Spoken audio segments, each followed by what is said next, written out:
Sommes-nous évangélisés jusque dans les profondeurs de notre être, dans toutes nos composantes?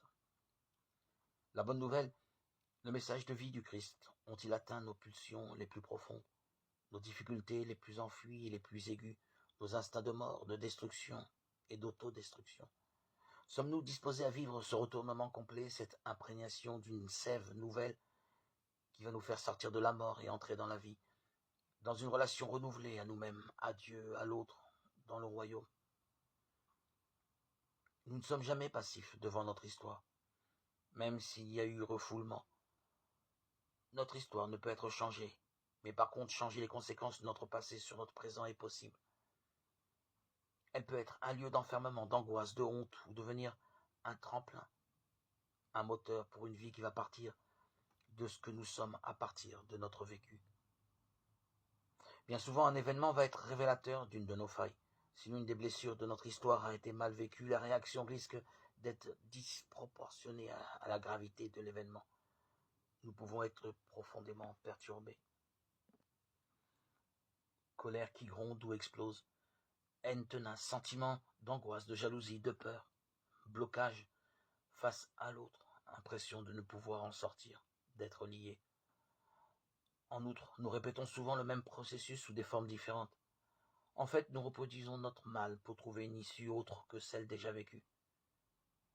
Mais comme nous n'avons pas conscience du but recherché, nous tournons en rond.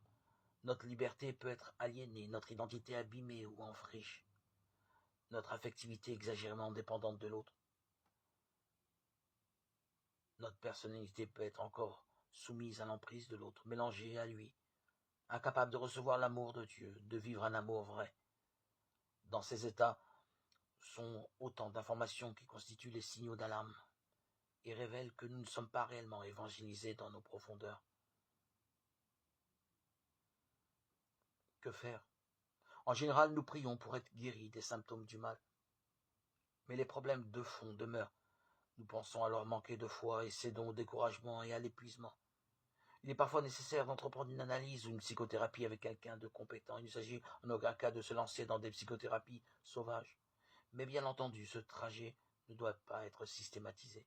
Beaucoup peuvent vivre une restauration très profonde, s'éveiller et être pacifiés, en retrouvant des repères fondamentaux qui vont les situer justement dans leurs conditions de fils et de filles de Dieu.